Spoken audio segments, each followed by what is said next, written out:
Rushing to catch her flight, the businesswoman noticed a beautiful homeless woman with a baby. Taking pity on them, she handed over the keys to her lake house. "I'm flying out for negotiations for 3 months. Live at my place for now."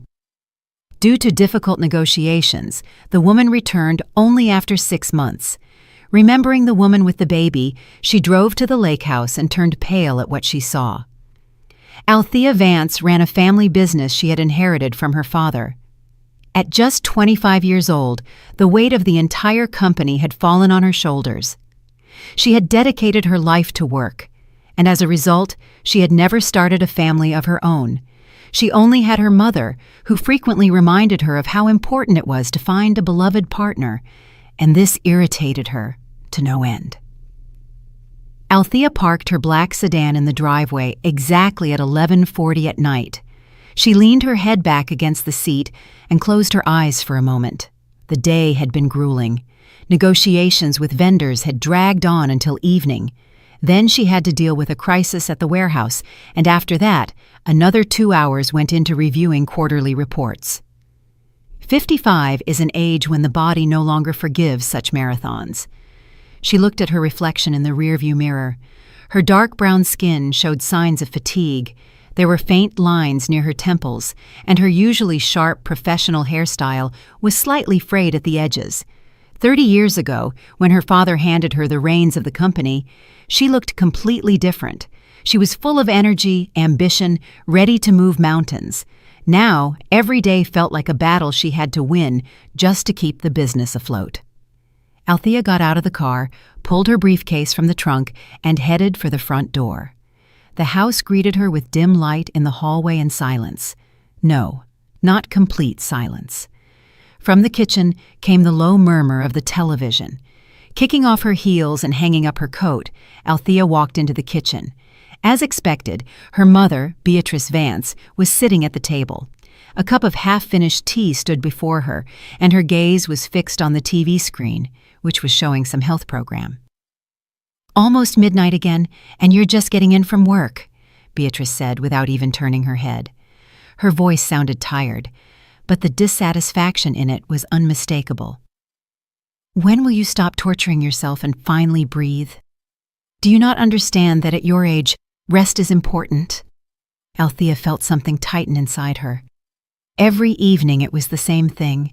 Every time, the same words, the same reproachful tone. She walked to the bar, took out a bottle of red wine, and poured herself a glass. "That's enough, Mama." Althea's voice came out louder than she had planned. "I hear these lectures every single day." Beatrice finally tore her eyes away from the television and turned to her daughter. Her face expressed genuine bewilderment. "What lectures? I'm just worried about you. You work like you're cursed. You give yourself no respite." "And have you ever thought about why things turned out this way?" Althea interrupted her, taking a large gulp of wine. The alcohol burned her throat, but she didn't stop. "What do you mean?" Beatrice straightened up in her chair, a look of wariness appearing in her eyes. Althea set the glass on the table and crossed her arms over her chest. It was as if a dam had broken inside her. All the words that had been piling up for years, all the grievances and unspoken accusations, came flooding out. "Does it not matter that it was you and Daddy who made me this way?" Her voice trembled with accumulated emotion. "It was you two who separated me from Julian, claiming he wasn't good enough for me." She grabbed the glass and took several more nervous sips. The wine was already starting to take effect, loosening her tongue and removing her filters. "Julian?" Beatrice asked, surprise reflected on her face. "My God, Althea, that was over 30 years ago. He was a simple student without a dime in his pocket." "He loved me!" Althea shouted. "He genuinely loved me. But you and Daddy convinced me that I deserved better, that he wasn't good enough, that he had no ambition." "We wanted a better life for you," Beatrice began, but her daughter didn't let her finish. "And the next suitor was Daddy's competitor," Althea continued, her voice becoming increasingly cracked. "Too ambitious, you said. He'll strip us of everything, take over the company. And then it was wrong age, or need to think about grad school, or career is more important. She sank onto the chair opposite her mother, tears glinting in her eyes. And then I had to take over the company. Althea's voice dropped to a whisper. Daddy died, and everything crashed down on me. When was I supposed to meet men, when all my time went into keeping the company at a respectable level? When I was grinding for 14 hours a day, just so I wouldn't ruin what Father built? Beatrice sat silently, pressing her lips into a thin line. Her fingers nervously picked at the edge of a napkin. Don't blame us for everything, she finally said, steel entering her voice. We always did everything we could for you. Your father built this company from zero. We wanted you to have a future. And where is this better future? Althea laughed bitterly. Where is it, Mama? I am 55 years old. No husband, no children, no grandchildren that you want to babysit so badly.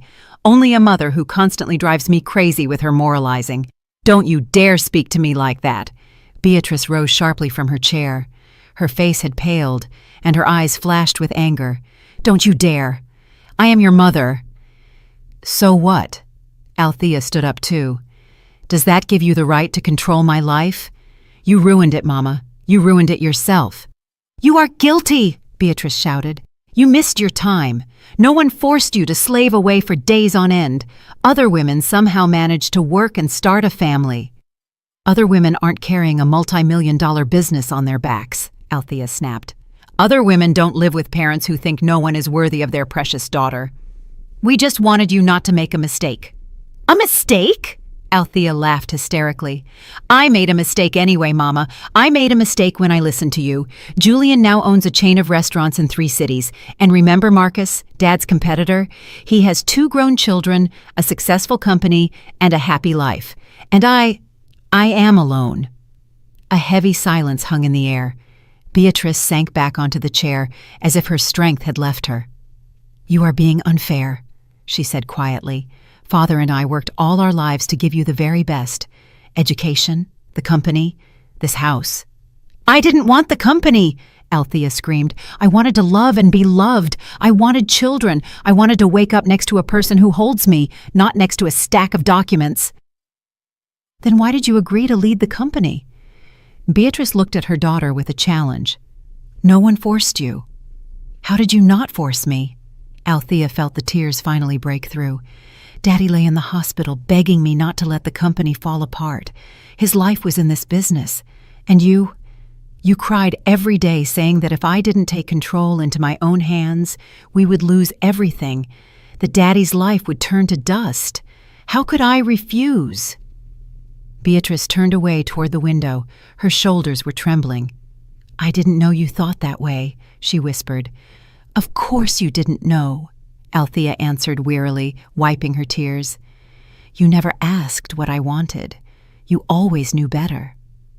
Althea finished the wine and placed the empty glass on the table. I need to sleep. Important meeting tomorrow.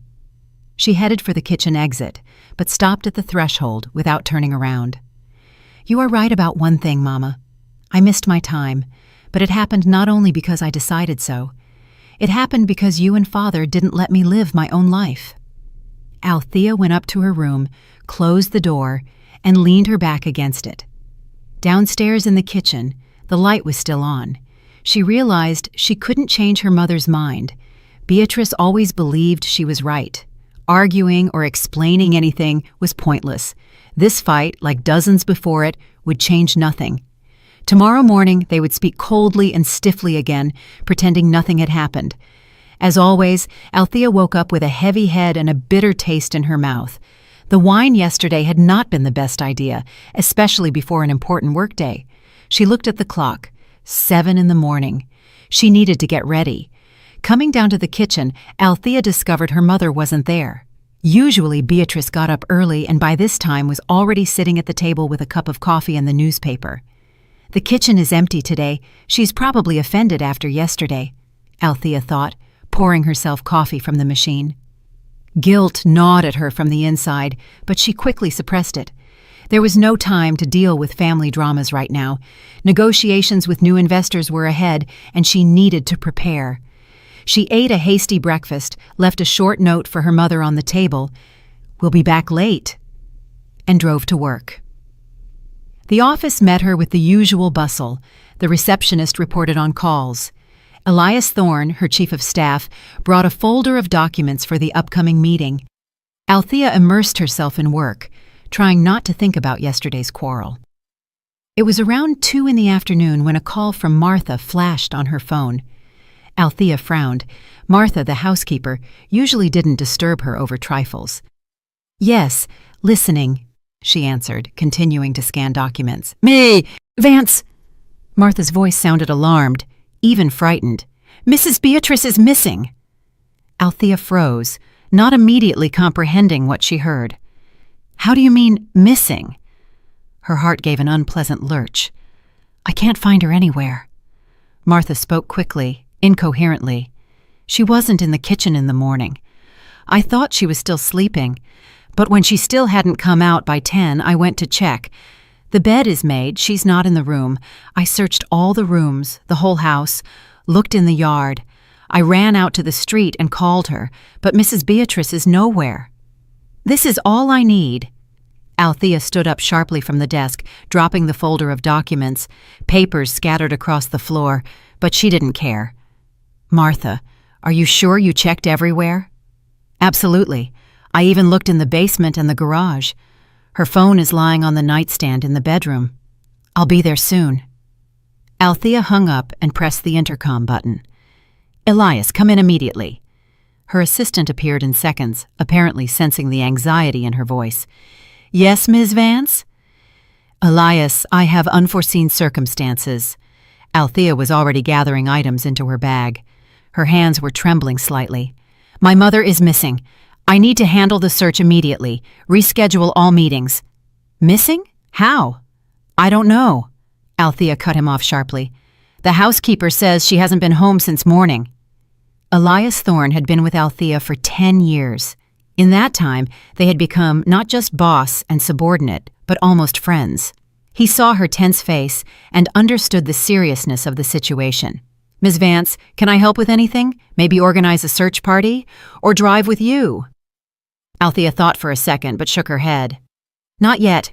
If I need your help, I'll call." She grabbed her bag and coat and practically ran out of the office, leaving a bewildered Elias standing in the middle of the room.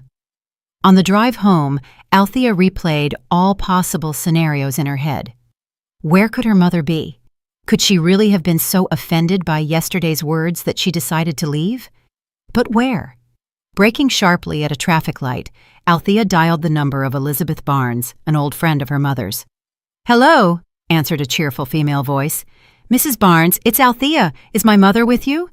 "No, Althea, honey. Why, did something happen?" Wariness appeared in the woman's voice.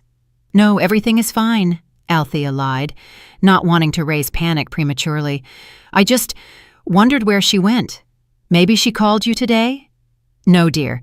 Beatrice and I spoke the day before yesterday. She invited me for tea next week. Is something wrong?" No, everything is good. Thank you." Althea hung up and dialed the next number. Valentina, another friend, also knew nothing. Moreover, she was surprised by the call. "Althea, isn't Beatrice home? Strange. We talked on the phone yesterday. She was planning to tend to the flowers in the greenhouse today. Said she hadn't taken care of the roses in a long time." "Thank you, Mrs. Valentina. If she happens to call you, please let me know immediately." "Of course, child, you're scaring me. Is Beatrice okay?" "Yes, we just missed each other," Althea lied again, and disconnected. Suddenly, it hit her. The cemetery. Her mother often went there, especially when she was upset, or wanted to be in silence. Maybe after yesterday's fight, she went to her husband's grave. Althea turned the car around and headed toward the cemetery. The drive took 20 minutes, which felt like an eternity. Anxious thoughts swarmed in her head. What if Mama felt unwell? What if something happened to her? "I shouldn't have spoken to her like that yesterday," Althea thought bitterly. "I shouldn't have snapped. She's 79. She has a heart condition." The cemetery met her with silence and the rustle of autumn leaves. Althea practically ran along the familiar paths to her father's grave. Her heels clicked on the asphalt, her breathing ragged. The grave was well kept. Fresh flowers lay on the black marble. Apparently, her mother had visited recently, but no one was there now. Althea sank onto the bench next to the grave. Tears rolled down her cheeks on their own. "Daddy, how could she do this?"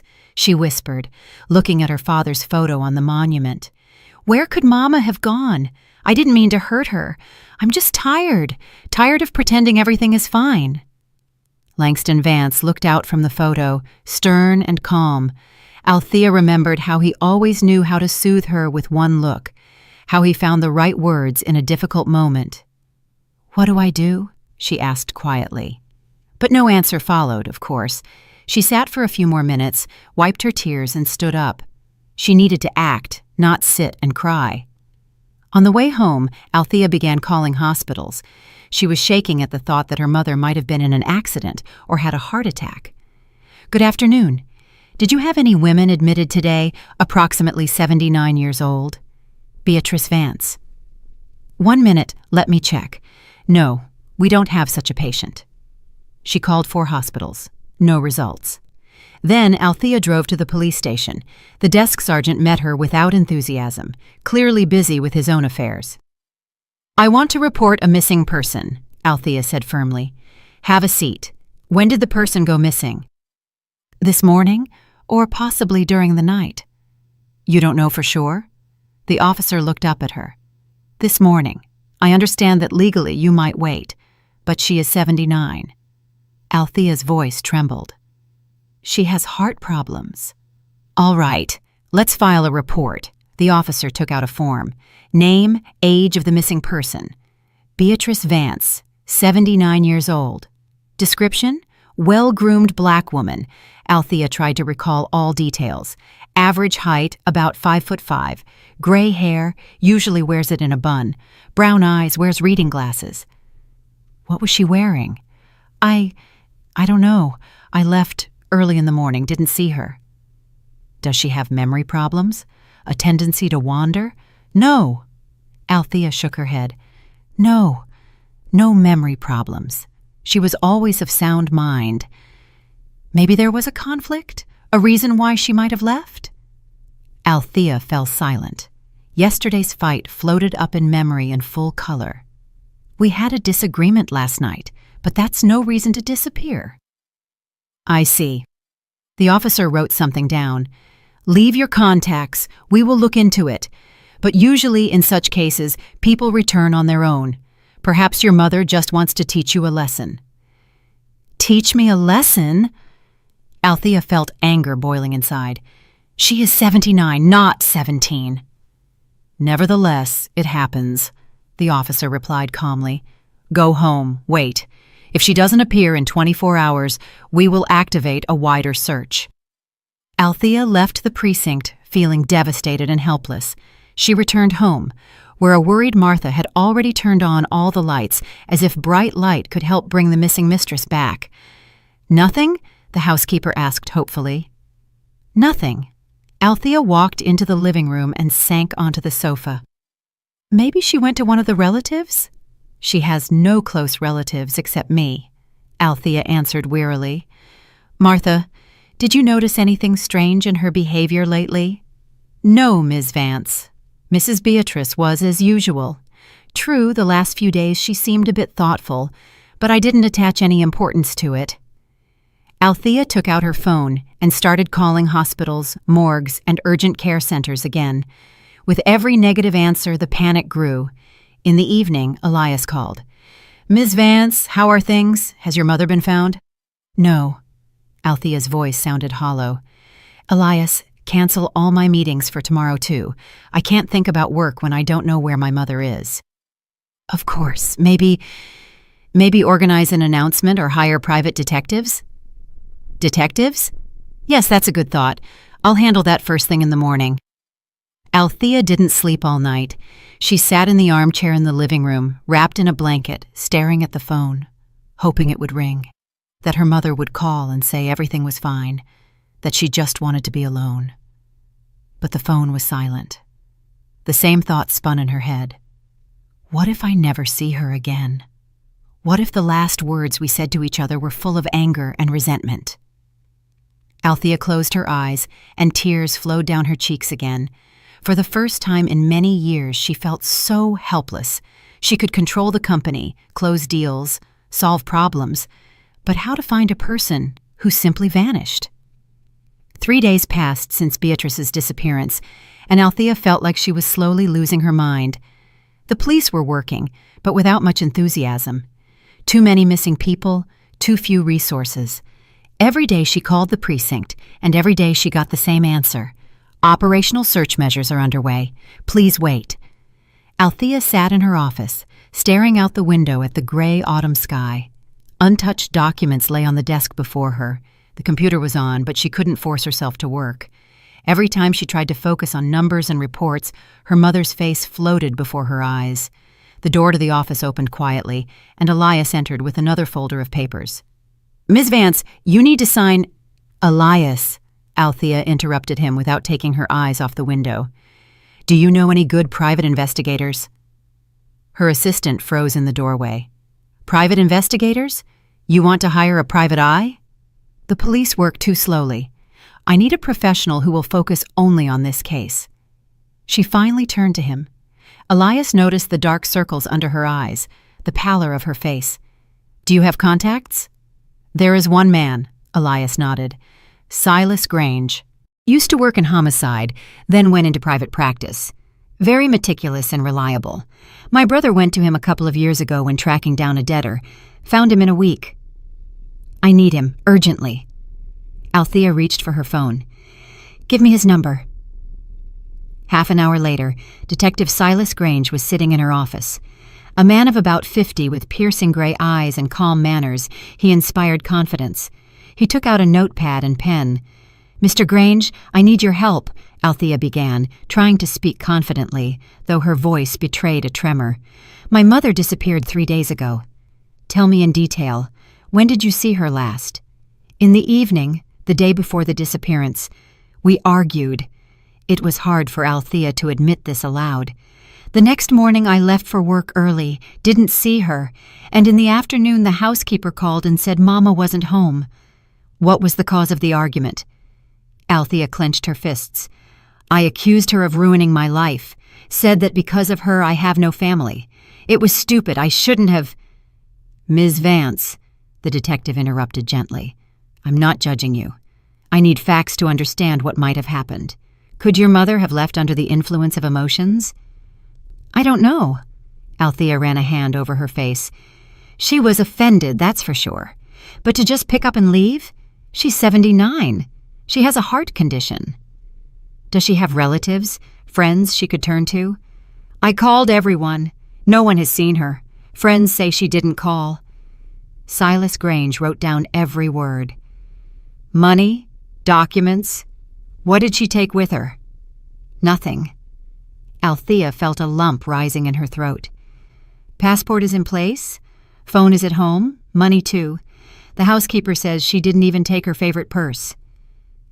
"That is strange," the detective frowned. "Usually people planning to leave take documents and money. Describe your mother to me in more detail. Habits. Places she liked to visit." Althea spent the next hour answering the detective's questions. She talked about how her mother loved visiting the cemetery, how she sometimes met friends at a cafe, how on Tuesdays she always went to church. "I will check all these places," promised Silas. "I'll also request surveillance footage in your neighborhood. Ms. Vance, I understand how hard this is for you, but try to remember, was there anything unusual in your mother's behavior recently?" Althea thought. "Martha, our housekeeper, said Mama was thoughtful the last few days, but I didn't attach importance to it. We barely spoke. I'm constantly at work." "All right, I will start work immediately. I'll keep you posted."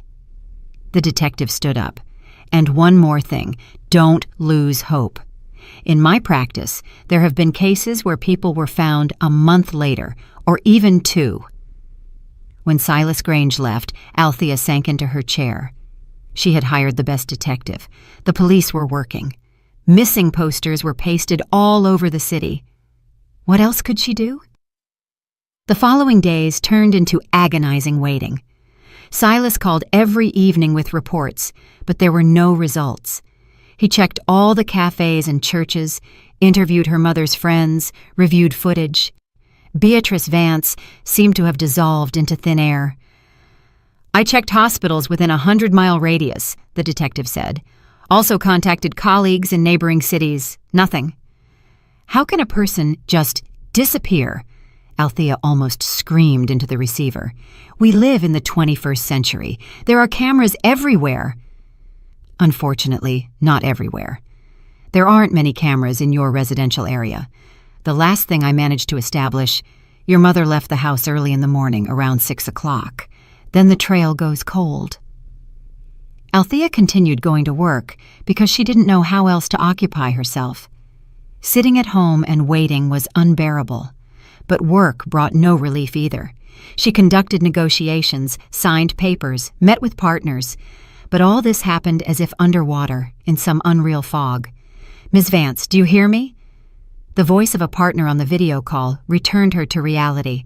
Yes, sorry. What were you saying?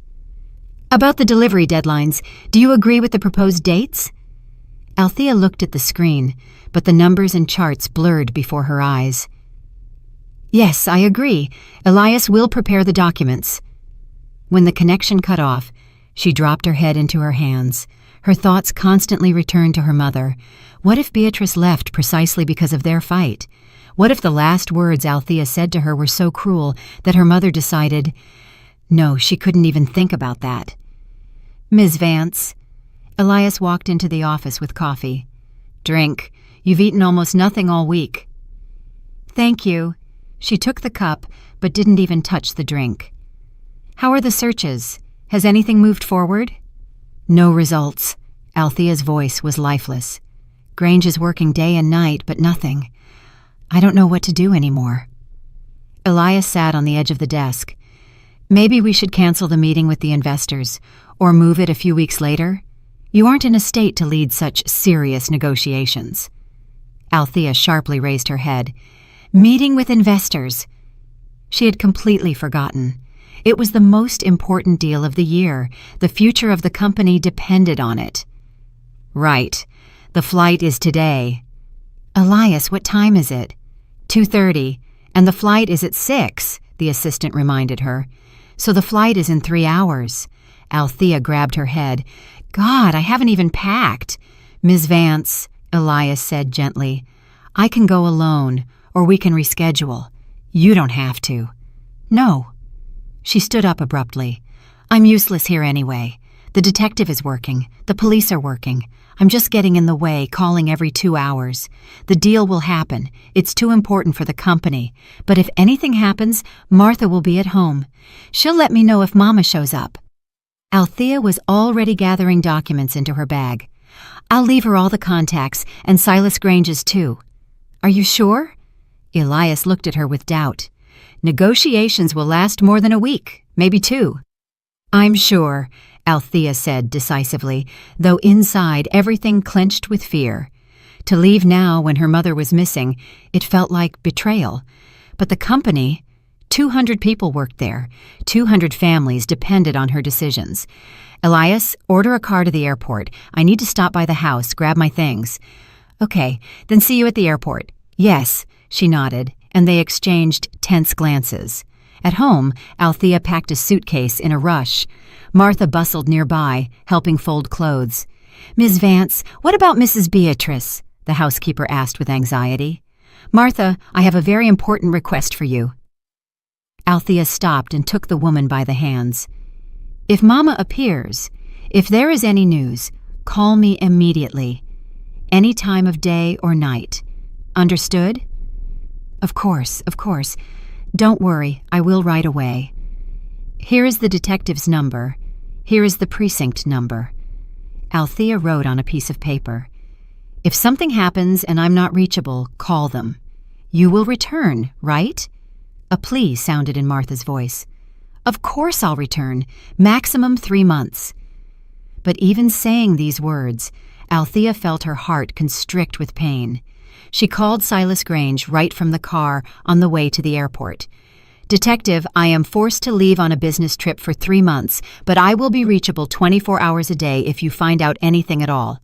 "I understand, Ms. Vance. Don't worry, I will continue the search. I have a few more leads to check." "What leads?" She gripped the phone. "Too early to say. Don't want to give false hope, but I am working. Rest assured." Althea walked hurriedly through the airport parking lot, dragging her suitcase behind her. Elias had already gone inside, but she lingered to answer an urgent call from Silas. The conversation was short and fruitless. No new leads, no witnesses, nothing. Hanging up, she quickened her pace. Less than half an hour remained until check-in, and she couldn't be late. The investors wouldn't wait if she missed the flight. Near the entrance to the terminal, she noticed a woman, young, maybe 30, with a child in her arms. They were sitting on a concrete barrier. Something about this picture made Althea stop. The woman was dressed in a worn coat, clearly not her size. Her hair was disheveled, but her face was surprisingly beautiful, with regular features and large, dark eyes. And the baby in her arms, quite tiny, was wrapped in a thin blanket, clearly insufficient for the autumn weather. Althea was going to walk past. She had no time. She needed to hurry. But something forced her to linger. Maybe it was the woman's eyes, tired but full of some quiet dignity, or the way she tenderly pressed the child to herself, trying to warm him with her body. "Excuse me." Althea stepped closer. "Is everything okay?" The woman flinched and raised a wary gaze to her.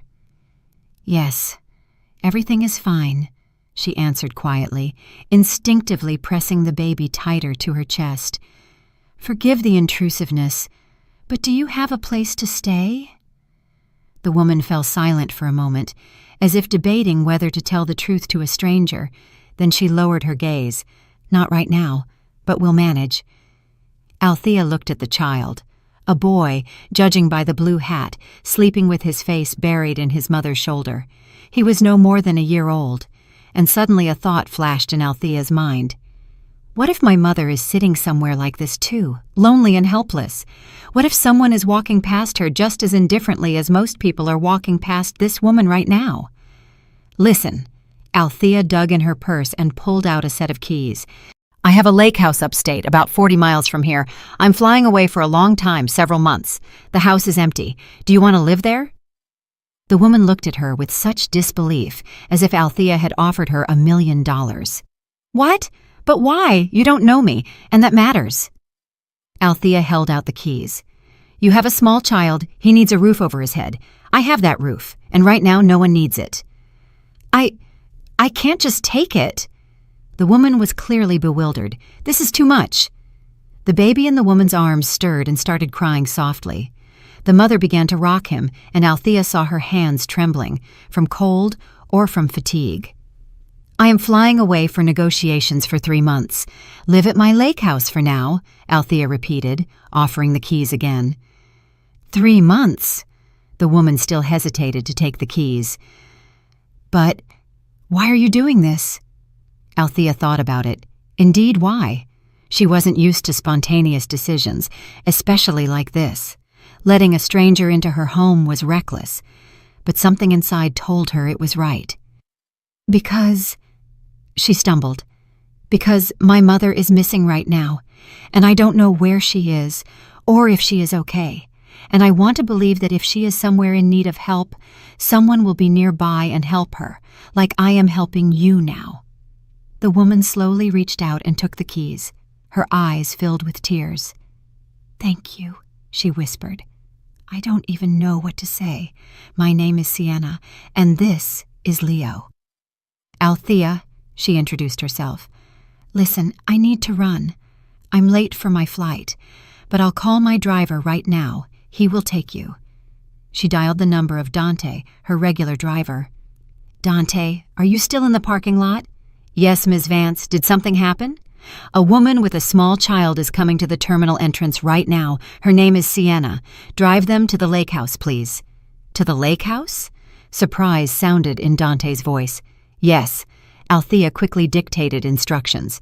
And buy them everything they need. Groceries for the start, clothes for the child. It's clear they need everything. Baby food, diapers, whatever babies need. Understood. Everything will be done, Ms. Vance. Pulling up now. Althea turned to Sienna. You will be driven. There is everything necessary at the lake house. Linens in the closet in the bedroom, dishes in the kitchen. The heating is electric. You'll figure it out. I don't know how to thank you. Sienna looked at her as if seeing an angel. You saved our lives. Don't exaggerate. Althea smiled, though her soul was heavy. Just helped. She had already turned to go when Sienna called out to her. Althea, I hope they find your mom. They definitely will. Althea nodded, unable to say another word, and hurried into the terminal. At the check-in counter, Elias was already waiting for her nervously. Ms. Vance, where were you? 3 minutes until check-in closes. Sorry, got held up. She handed her documents to the agent. While they processed the luggage, Elias didn't take his studying gaze off her. Did something happen? No, yes, I just gave the keys to the lake house to a homeless woman with a child. Elias stopped dead in his tracks. You did what? Gave the keys to the lake house. Althea repeated calmly, taking her boarding pass. They will live there while I'm gone. But Elias was clearly trying to find words. Aren't you afraid to let strangers into the lake house? You don't know her at all. What if she... Well, I don't know, steals something or turns it into a drug den? Althea stopped and looked at him. No, I'm not afraid. The woman isn't guilty that her fate turned out this way. I'm sure she's good. Where does such confidence come from? Elias shook his head. Ms. Vance, you were always cautious in business, vetted every partner. And here, I just felt that I needed to help, Althea interrupted him. There were no lies in her eyes, Elias, only exhaustion and fear. And that baby, he was cold. How could I walk past? Elias sighed. All right, hope you're right. If only, because I don't want to deal with the consequences if you made a mistake.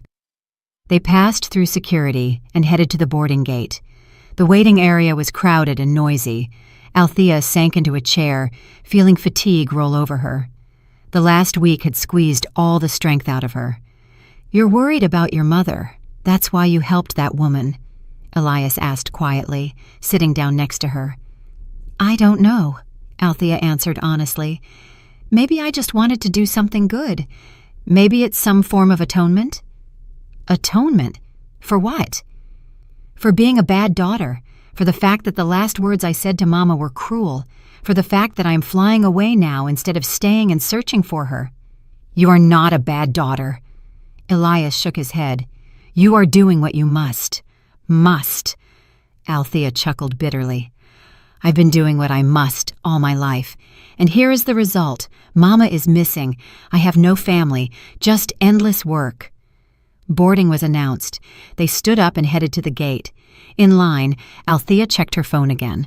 No messages from Martha or the detective. On the plane, she settled by the window. Elias sat next to her and took out his laptop. Let's go through the presentation one more time, he suggested. Let's, Althea nodded, though she absolutely did not want to think about work. For the next hour, they discussed the project that was supposed to take the company to a new level.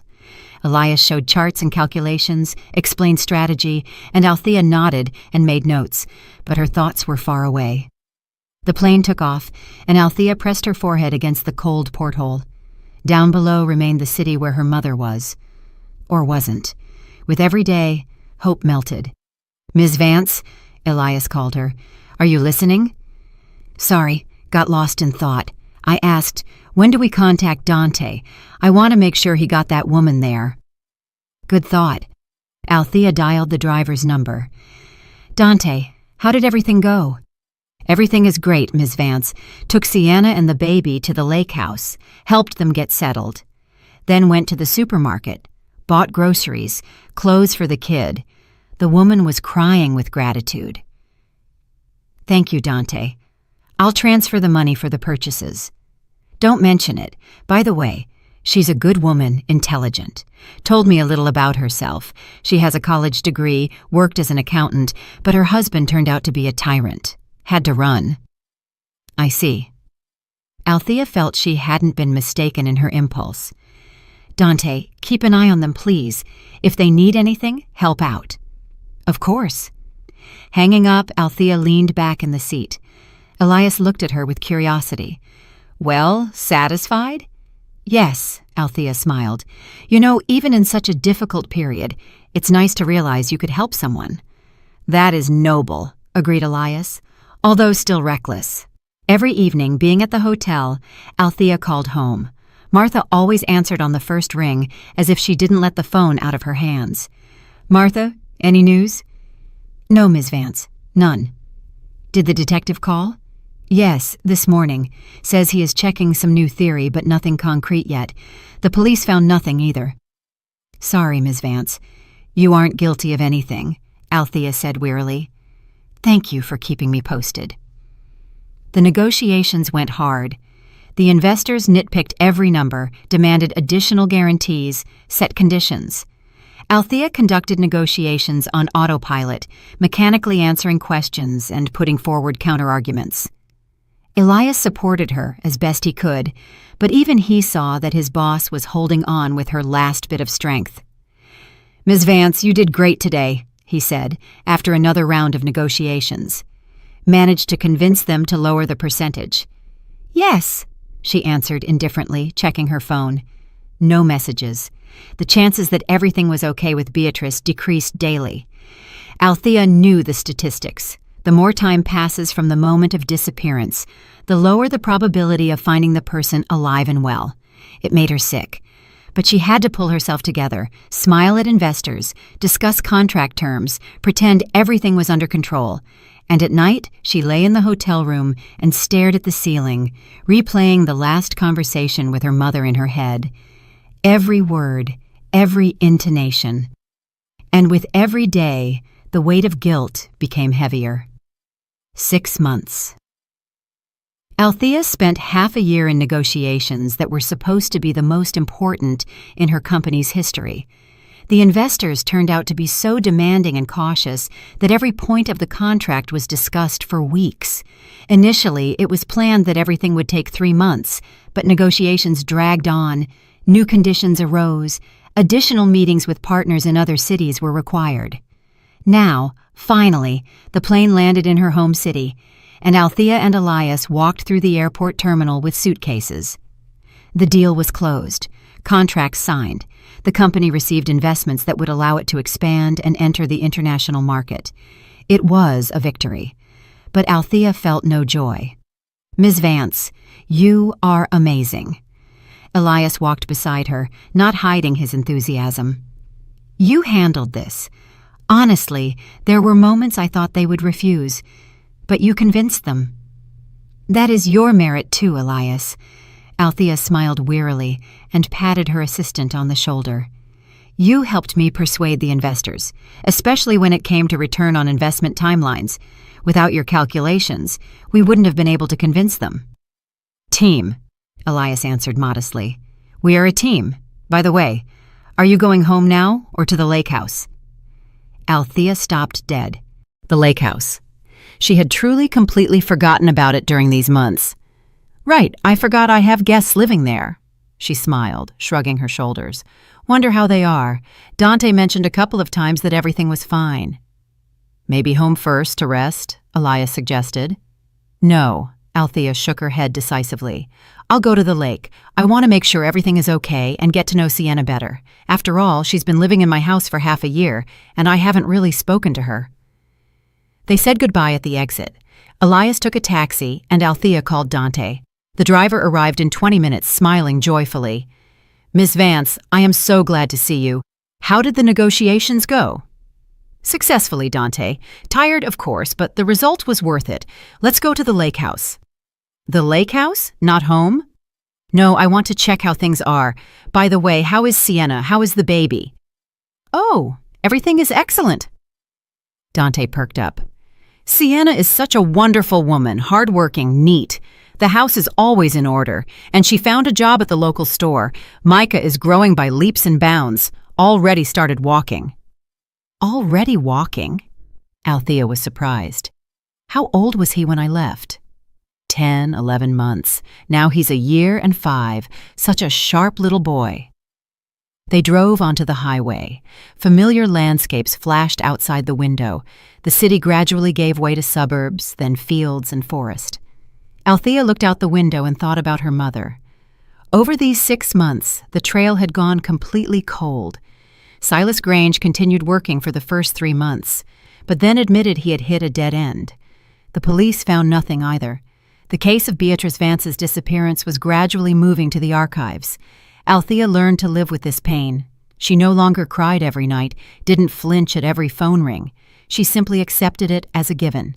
Her mother disappeared, and most likely she would never see her again. This thought was unbearable, but she had to live with it. The lake house was located in a picturesque spot, surrounded by pines. A 2-story house with a large veranda and a well-kept garden. Her father bought this place long ago, when Althea was still a teenager. Here they spent summers. Here they celebrated family holidays. After her father's death, Althea almost never came here. Too many memories. The car turned onto the familiar country road. A few minutes later, the house appeared, and Althea immediately noticed that something had changed. Flowers bloomed in the beds.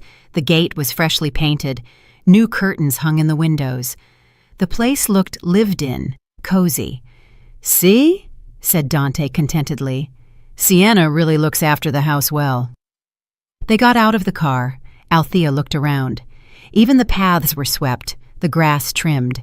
She headed toward the house when suddenly she heard a child's laughter drifting from the garden. Rounding the house, Althea came out to the gazebo that stood at the edge of the property near a small pond, and what she saw made her freeze in place. In the gazebo, in a wicker chair, sat an elderly woman in a light dress.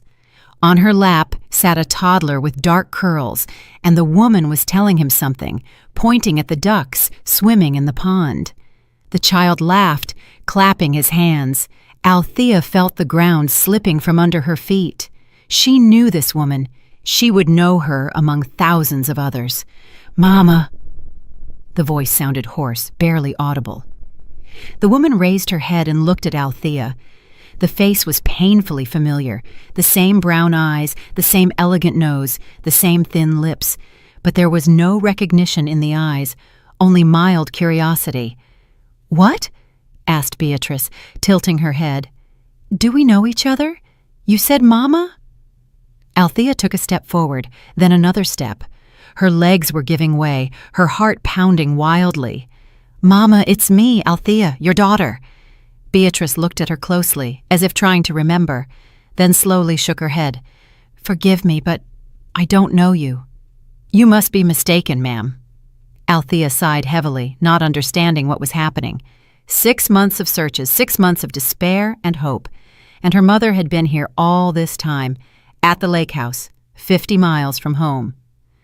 At that moment, Sienna came out of the house with a large pot in her hands. Seeing Althea, she smiled. "Oh, you're back. Welcome home." She put the pot on the table in the gazebo. "Will you have lunch with us? I just made soup." "Sienna." Althea pointed at her mother with a trembling hand. "This woman, how is she here?" Mrs. B." Sienna looked at the elderly woman with tenderness. "She's been living with us for many months now. Why?" The baby on Beatrice's lap waved a hand at Althea. "Sienna." Althea walked closer. Her voice trembled. "This is my mother. Beatrice Vance. This is my mother." Sienna froze, the pot nearly falling from her hands. "So this is your mom?" Sienna was surprised, shifting her gaze from Althea to Beatrice. "My God, I didn't know." She walked out of the house and disappeared 6 months ago. Althea spoke incoherently, tears already rolling down her cheeks. "Police searched, private detective. No one could find her, and I was so worried. Thought I lost her forever." Sienna sank onto the bench as if her legs wouldn't hold her. Sienna, please. Althea grabbed her hands. Tell me how she ended up here. Okay, Sienna nodded. Sit down. I'll tell you everything. Bea, dear, can you play with Leo a little longer? Of course. Beatrice smiled at the baby. We will feed the ducks. Yes, sunshine. Althea sat opposite Sienna. Her hands were shaking, and she clenched them into fists to stop the tremors. Tell me everything from the beginning. It was a few days after you gave us the keys, Sienna began. I remember exactly. 4 days passed. Leo and I went for a walk to the river. There's a very beautiful spot not far from here where you can sit on the bank, and suddenly I saw this woman. Where exactly? Althea interrupted. By the bridge. She was standing in the middle of the road and looked lost. I initially wanted to walk past, but she was so scared. I went up and asked if she needed help. She looked at me with such lost eyes and asked, Where is the house? I am looking for the house. Althea listened, not breathing. I asked which house. She named the street and number. This street, this house. Sienna pointed to the lake house. I was shocked. I said, Well, I live in this house. Come on, I'll walk you. We brought her here and she started crying. She walked into the house, looked around, and burst into tears. Said, I know this place. I was here. We were here with Langston. She constantly repeated that name, Langston. Langston is my father, Althea said quietly. He died when I was 25, 30 years ago. See? Sienna nodded. She lives in the past, remembers her husband, remembers her youth. But everything that happened after his death, she doesn't remember. Althea looked at her mother, who was cheerfully talking to the toddler. At all? At all? I tried to ask her about family, about home. She described the apartment where she lived with her husband, described her work. She was a teacher, right? But about you, about the fact that she has a daughter, nothing, as if it didn't happen. Need to show her to a doctor. Althea wiped her tears. Urgently. This is memory loss. Maybe trauma? Maybe she fell, hit her head? I took her to a doctor, said Sienna. A week after I found her, to the local general practitioner. He said tests and scans were needed, but Beatrice refused, was afraid of hospitals. I couldn't force her. It's okay, I'll find a good doctor. Althea was already making plans. We'll do all tests, scans, find out what happened to her. They sat in silence for a few minutes. Althea couldn't tear her gaze away from her mother. Beatrice held Leo in her arms and showed him how to throw breadcrumbs to the ducks. The baby laughed, and her mother smiled with such a soft, happy smile. So, all this time, she has been living here with you? Althea finally asked. Yes, Sienna nodded. I couldn't leave her alone, you understand? She was so lost, so helpless. I decided I would stay with her until someone from her family was found. I didn't know it was your mother. And how did you live? On what? Althea remembered Dante talking about a job. I found a job at a store, here in the village not far. The owner, a wonderful man, allowed me to bring Leo with me. The pay isn't big, but it was enough for us. Beatrice helped around the house, cooked, cleaned. She cooks beautifully, by the way. Sienna smiled. And she watched Leo when I was at work. He got so attached to her. Calls her Grandma. Grandma, repeated Althea, and a new wave of tears rose to her throat. She doesn't remember her own daughter, but cares for a stranger's child.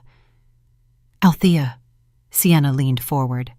I don't know what to say. I am so sorry. If I knew it was your mother, I would have contacted you immediately.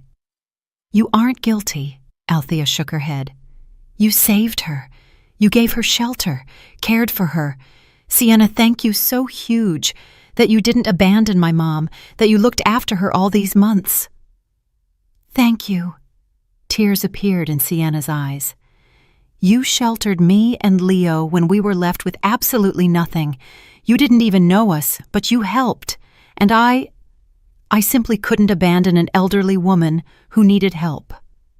They hugged, both crying from relief, from happiness, from everything experienced over these months. "Sienna," Althea pulled back, "this isn't my business, and you don't have to answer if you don't want to. But how did you end up on the street with a child? What happened?" Sienna wiped her tears and took a deep breath. "I was married to a wealthy man, Richard. We met when I was working at his company. He was charming, generous, courted beautifully. I fell in love." She fell silent. Her gaze became distant. "The wedding was lavish. He bought me a condo, a car, clothes. I thought it was love. But after Leo was born, everything changed. He started getting jealous of the baby, said I was giving him too much attention, and then he started hitting." "God," whispered Althea. "At first rarely, then more and more often. He controlled my every step. I couldn't leave the house without his permission, couldn't call friends. My parents died, and my brother lives overseas. I was all alone, and I was afraid he would kill me, or even worse, do something to Leo." Sienna ran a hand over her face, brushing away new tears. "I saved money little by little. Hid it. Saved for 6 months. And when I saved enough for a bus ticket, I ran. Just took Leo and left while he was at work. Went to the station and got on the first bus that was leaving. Didn't even know where it was going. Just went wherever my eyes looked, and then met you." "Is he looking for you?" asked Althea. "I don't know. Probably. The store owner hired me off the books, so Richard couldn't find me through databases." Althea thought, "You know, Sienna, let's switch to first names. I think after everything we've been through, it's appropriate." "Okay," smiled Sienna. "I have a proposal." Althea looked her in the eyes. "I want to offer you a job in my company, on normal terms with official registration and a good salary. You said you worked as an accountant." "Yes, but—" "No buts. You saved my mother, cared for her when I didn't even know where she was. I am the one who should be grateful to you, and also, I want to take you all home. Mama, you, Leo. I have a big house. There's enough room for everyone. Leo will be better off in the city, more opportunities, good doctors, daycare." "Althea." Sienna looked at her with amazement. "That is too much. You have already done so much for us." "It isn't too much. It is right," said Althea. "Mama will be with me. You will work. We'll hire a nanny for Leo for the time you're at work. And when he gets older, preschool, everyone will be busy, all together, like a family." "Like a family," repeated Sienna, and tears flowed down her cheeks again. "I have dreamed of a real family for so long." They had lunch all together at the big table in the gazebo. Beatrice told stories about her youth, about how she met Langston, how they drove down south for their honeymoon. She spoke vividly, with a smile, and it seemed she had truly returned to that happy time. Althea listened and cried, trying to do it unnoticeably. Her mother was alive, was nearby, but at the same time, she wasn't. The woman sitting opposite didn't remember her, didn't recognize her. It was happiness and tragedy simultaneously. The next day, Althea summoned the city's best neurologist to the lake house. The doctor conducted an exam, asked many questions, ordered tests and scans. "Judging by the symptoms, your mother suffered a TIA, a mini stroke," he told Althea privately. "It happened most likely at the moment of disappearance or shortly before. A mini stroke can proceed almost asymptomatically. The person doesn't always even understand what happened to them, but the consequences can be serious. In your mother's case, the areas of the brain responsible for long-term memory were affected." "So she will never remember me?" Althea's voice trembled. "I can't say for sure. The brain is a complex system. Sometimes memory is restored partially or completely, sometimes not. It takes time, rehabilitation, support of loved ones. I will prescribe treatment, vitamins, nootropics, and most importantly, surround her with familiar things, photographs, stories. This can help." A week later, they moved to the city house. Althea gave Sienna and Leo a separate suite on the second floor. She hired a nanny for Leo and processed Sienna into the company as an accountant. Sienna turned out to be an excellent employee, attentive, responsible, a fast learner. Elias, who initially treated her with distrust, admitted a month later that it was a successful decision. Leo, while his mom was at work, stayed home with the nanny and Beatrice. The elderly woman grew attached to the boy and cared for him with such tenderness that the nanny often joked, "I have nothing to do here. Mrs. Beatrice does everything herself." Gradually, very slowly, memory began to return. First, Beatrice remembered her friend Elizabeth, then the address of the house where she lived with her daughter. Then Althea herself. It happened 3 months after the move.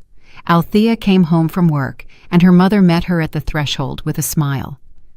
"Althea, my daughter," she said simply. "How I missed you." And they hugged, both crying from happiness. Beatrice didn't remember the details of the last 30 years, but she remembered the main thing, that she had a daughter whom she loved. Now they all lived together in the big house. Sienna worked and gradually gained confidence in herself. Leo grew into a healthy and happy boy. Beatrice was recovering and remembered something new every day. For the first time in many years, Althea felt she had a real family. Not the one dictated by obligations and duty, but one created by love and mutual support. I'm really glad you're here and that I could share my story with you. If you liked it, show me by liking the video and subscribing to my channel. Let's see how many of us there are. Write in the comments which city you're watching from and what time it is. I'm so curious to know where all you wonderful people are tuning in from. If you want to support me a little extra, you can also send a small donation. I share new life stories for you every single day. And now 2 of my most popular stories will pop up on the screen, so you can choose what to watch next.